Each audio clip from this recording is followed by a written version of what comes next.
Good evening. I'm Jeff Forbes, live at 272 10th Street in Idaho Falls. And first, I'd like to thank the council for all the countless hours you devote to what I understand is essentially a volunteer position. I'm here also to speak about the water tower. I'd like to start saying, yes, Idaho Falls is thriving, and yes, I have described this council to be something of a dream team. I'm very impressed with what's happened in the last 10 years or so. We lived here 20 years, and I just see a lot of improvements, which is why I expect the council to make the best decisions with using the best information available. In thinking about the new water tower, I'd like to focus for a moment on the assumptions that this council has been operating under for the last several years and the facts surrounding those assumptions about the water tower siting. And to be clear, assumptions are things we believe to be true, whether or not they are actually true. Let's take a closer look at some of these assumptions one by one. I think you'll agree at the end that several of them are demonstrably incorrect and need to be revisited. First, this goes back several years. The first assumption was if we put the new water tower in the park, we won't need to purchase any new land. And so that will be the cheapest option. I think everyone on the council now understands that's not the case. Yes, we will have to purchase new land, probably to the tune of $200,000 or so to replace what is taken from the LWCF property at South Capitol Park. Second assumption, the three sites that made the final cut are the only viable options, so we've just got to choose between the park and the parking lots. That's nonsense. That's a false choice. There are many other options. Third assumption, we can't put it within the Idaho Falls Tower compound because there's too many underground utilities, so it's just not technically feasible there. Of course it's feasible, but we do need to know the cost to reroute underground utilities that were to be put there. And two of the sites, the initial 6 sites, were located there at IF Power. Fourth assumption was the new tower must be very close to existing well number 3, which is directly underneath the existing tower, I believe. I'm a groundwater hydrologist, spent 35 years in this field, and I've dealt with wells just about every day of that. That's just not the case. That's nonsense. New tower doesn't have to be close to well number 3. It has to be near the main line.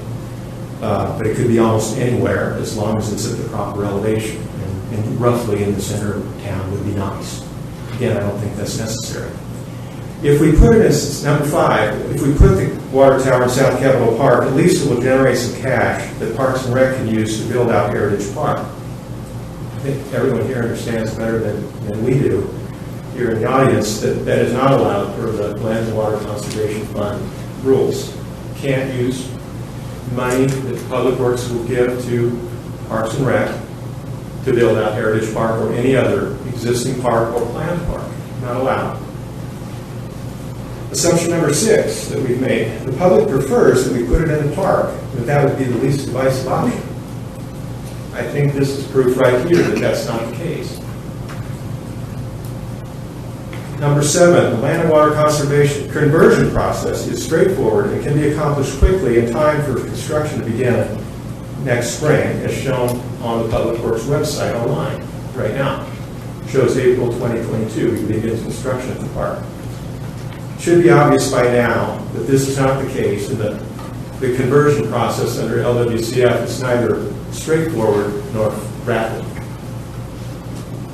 I don't know how long it's going to take, but it's not going to be done by next spring. I think we can all agree on that. Number 8, if we put the tower in the park, that will help get us back in compliance with LWCF. Sorry, that's hogwash. We don't go further out of compliance to get back in compliance. We're already out of compliance on 3 other sites and have been for 20 years. The idea that we would now go violate a 4th site and that would somehow help us get back in compliance, don't get the logic there. And the last assumption, maybe not an assumption, but this is an opinion I've heard. The tower won't negatively affect South Capitol Park. It could actually improve the park if we build it there. Those who say this, I can only think that you've not actually stood at the center of this small park with your eyes open and seen how big this tower will be. And if you don't believe me, our own parks director has written this. He wrote, I believe that the tower is really going to have a negative impact on the usability of this park and everyone living in the historic neighborhood to the east of South Capitol. And it was an email dated last December. So we can see now that most of these assumptions were wrong. Do we simply cling to these bad assumptions and just forge ahead? Remember, this is a $6 million project that will last 100 years. Or do we revisit our assumptions and change course as necessary?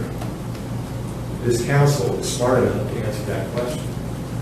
And I would like to conclude by passing around some photographs of about a dozen or so what I call blighted parcels that are in the same general vicinity as the downtown water tower. These are photos I've taken. I didn't put all the locations on it, but I'd be glad to share those with you. But in most of them, I tried to capture the existing water tower so you can see how far away it is. And these are vacant lots, just derelict properties that are maybe for sale even. And I'm going to pass these around to the council just so that you can see what I see is there's so many other sites that this would be